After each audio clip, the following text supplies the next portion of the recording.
the co-chair of this year's Great Decision Lecture Series, Dr. Cindy Miller, and I think we have put together an interesting program. I see many faces that I recognize, and thank you for coming back, and special welcome to those of you whose first time it is today at a World Affairs Council event.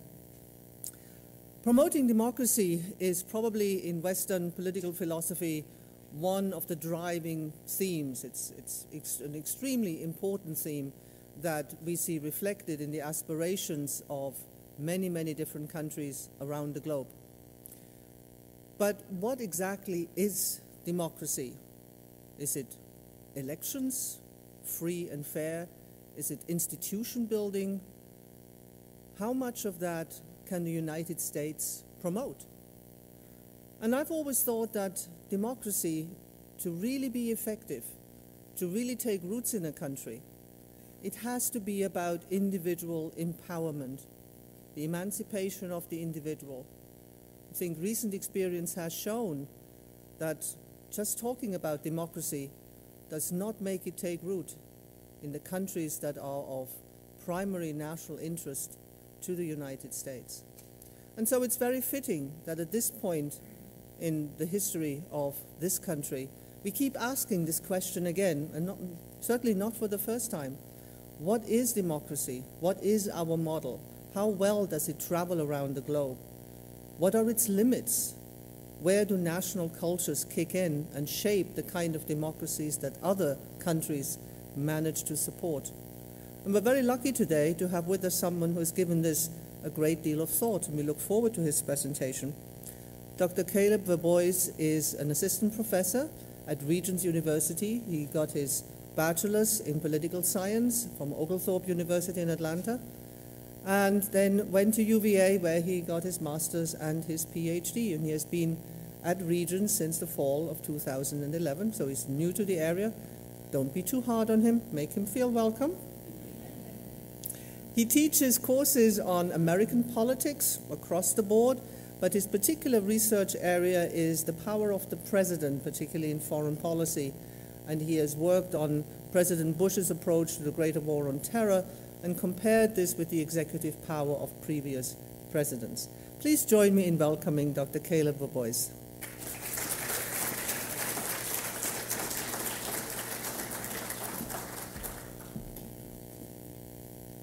Good morning. Thank you very much for having me. We'll see how well I can utilize some of the technology up here this morning. This is certainly an interesting time to talk about democracy here and abroad. Just this week, there have been a number of items in the news related to the subject. Iran, an autocracy with no real democratic outlets, is allegedly working on a missile capable of hitting the United States. Defense Secretary Leon Panetta surprised both NATO allies and the White House by suggesting that the United States may end combat operations in Afghanistan early next year, a year earlier than anybody else seemed to think was the plan. Russia threatened to veto a United Nations draft resolution supported by the Arab League aimed at ending the violence in Syria as protesters continue to call for President Assad to step down. And the New York Times had a roundtable discussion on what to do, if anything, with Egypt after its semi-revolution. I call it a semi-revolution because they have a revolution, but it's not a democracy. It's not really clear what it is. It's sort of a military cabal that may become something better or worse, and we don't know at the moment what it will be. There have been many democratic revolutions around the world that have led to exactly one popular vote. That is, one man, one vote, one time. And then after that, whoever won never relinquished power.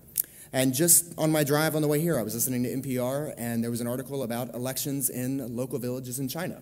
Now, local villages in China have had elections since about 1986 or 1987, but they have been one-party and oftentimes one-candidate elections. You vote for the member of the Communist Party that you like, and there is one of them, and you like that member.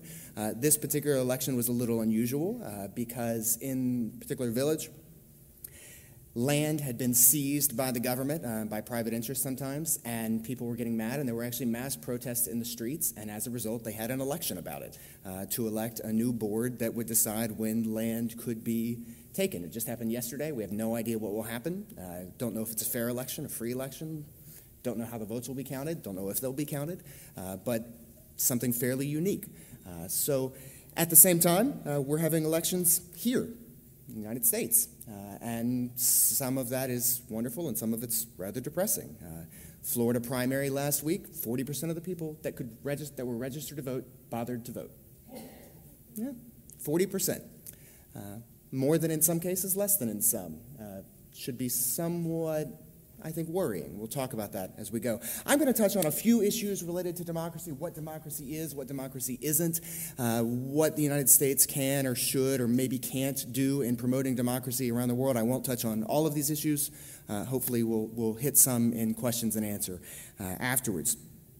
So all of this, I think, brings up the basic question that has to be asked about American foreign policy aims.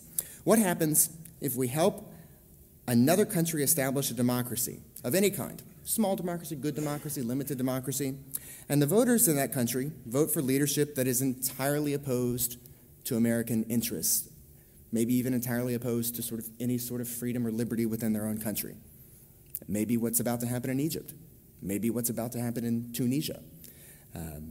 What do we do then? But before I talk too much about promoting democracy as a part of U.S. foreign policy, I want to spend a little bit of time talking about what democracy is and why it's valuable. I want to start, somewhat paradoxically, by going back to Aristotle. Aristotle suggested, we'll see if the magic clicker works. Here we go. Aristotle gave us a suggestion of 3 forms of government: the good government, the bad government, legitimate, corrupt. The first category is the rule by the one. So you can have a monarch. As Aristotle understood it, it was a wise monarch who worked for the people's good versus a tyranny or a tyrant. Same one leader, but different motivations for the leader. That's how he's dividing up good and bad government. Second level, you have essentially a cabal, a small group of maybe the 1%ers, we could say. Right? It could be an aristocracy or it could be an oligarchy. And the difference, again, is the motivations of those making the decisions.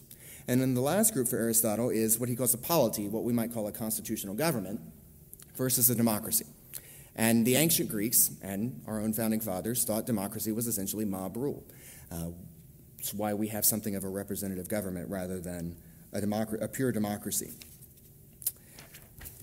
I was going to try to show a clip. We'll see. I don't think it's going to work. If you've ever seen the movie The Gladiator, I'll tell you just a little bit about this clip. Movie The Gladiator, Russell Crowe, big movie in the 90s. At one point in the movie, the emperor is dead because his son has killed him. And his new son, the new emperor, has come back to Rome and decided that to win the population's support, he's going to host 100 days of games. Now, most of the rest of the movie is about Russell Crowe killing lots of people. Not going to worry about talking about that here. This scene is interesting because in it, 2 Roman senators sit down and they have a conversation about these games. And one of the senators says, of course this won't work. The people won't buy it. They know he's just trying to buy them off. This new emperor is just trying to sort of give them food and money and entertainment. They won't buy it. A second senator, who in the movie is Gracchus, famous Roman senator, says, you misunderstand the public. You misunderstand what the public is. He says, the beating heart of Rome is not in the marble of the Senate, it's in the sands of the Colosseum. They will bring him death, and he goes on to say entertainment, and they will love him for it. This was the ancients' view of democracy. And in some ways, this was our own founders' view of democracy. I'm going to read you one short quote. This is John Adams to James Taylor in 1814. Remember, democracy never lasts long. It soon wastes, exhausts, and murders itself. There never was a democracy yet that did not commit suicide. Now, what are they talking about here when they say democracy? They're talking about a pure democracy where instead of our group here electing, say, one representative to represent us in another forum, we all vote on an issue. And essentially, a pure democracy would be if all of us, if we represented the entire population of the city of Virginia Beach, we would make all of the decisions together. We would argue, we would fight, however we could decide, and then we would vote. This is how ancient Greece, Athens, had their democracy, essentially. Of course, everybody couldn't vote, but everybody who counted for the ancient Greeks, that is, all adult male citizens, they could all vote. And it was kind of a mob. It was a mess. That's why we have something of a representative democracy, a Republican democracy, and that's really, I think, what we mean today when we talk about democracy. We mean